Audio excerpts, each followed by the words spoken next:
हमारा घर है गांव से थोड़ा दूर, खेतों के बीचों बीच। ना आसपास किसी का घर है, दूर दूर तक जहाँ नजर जाती है बस चारों तरफ खेत ही खेत। दिन के वक्त तो बहुत अच्छा लगता है, लेकिन अक्सर रात के वक्त डर लगता है जब आधी रात को अचानक से ही बाहर किसी की आवाज आ जाए। बस फिर घर बैठकर अंदाजे ही लगाते हैं कि इस वक्त कौन हो सकता है, लेकिन अब नहीं, क्योंकि इस डर का हल निकाल लिया है हमने इस का HHC 4G कैमरा लगवाकर। इस कैमरे की खास बात यह है कि अगर आपके इलाके या गाँव में वाईफाई नहीं है तो ये 4G सिम से भी चल जाएगा। मोशन डिटेक्ट करके आपको अलर्ट भेजता है, लाइव स्ट्रीमिंग और रिकॉर्डिंग दोनों करता है। हमारे लिए सबसे खास बात ये है कि ये कैमरा सिर्फ हमारे घर नहीं बल्कि हमारी गाय भैंसों की सेफ्टी का भी पूरा ख्याल रखता है और बस हर वक्त हमारे आसपास नजर रखता है ताकि हम और हमारे जानवर दोनों महफूज रहें।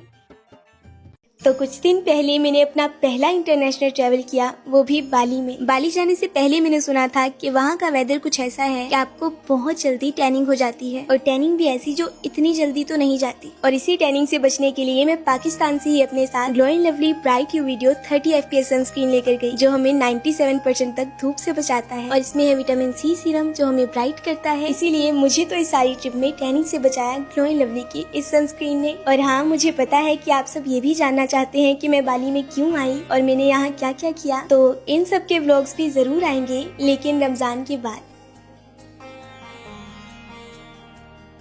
कितने भी मॉडर्न फर्नीचर क्यों ना आ जाए, लेकिन गांव में एक चीज कभी पुरानी नहीं हो सकती, चारपाई। मेरी नानी अम्मी बहुत अच्छी चारपाई बनाती हैं, तो उन्होंने मुझसे कहा कि आज वो मुझे भी सिखाएंगी कि चारपाई कैसे उनते हैं। अब मैं तो ये पहली बार कर रही थी, तो मुझे पता ही नहीं था कि कौन सी रस्सी कैसे पकड़नी है और किस रस्सी को कहाँ तक लेकर जाना है, जिसकी वजह से बीच बीच में नानी अम्मी से बहुत सारी डांट भी पड़ी। लेकिन कुछ डांट खाने के बाद मुझे थोड़ी बहुत समझ तो आ गई थी कि इसे कैसे बनाते हैं। चारपाई बनाते बनाते नानी अम्मी मुझे अपनी पुरानी कहानियाँ सुना रही थी और बता रही थी कि पुराने जमाने में उनके घरों में कोई और सामान हो या ना हो, 10 से 12 चारपाइयाँ तो लाजमी होती थी। और आजकल तो लोगों के घरों में 1 से 2 चारपाई भी बड़ी मुश्किल से मिलती हैं। और ऐसे ही नानी की कहानियाँ सुनते सुनते मैंने और नानी ने चारपाई बना भी ली और थोड़ी बहुत मैंने सीख भी ली। वैसे आप बताओ, क्या आपने कभी चारपाई बनाई है?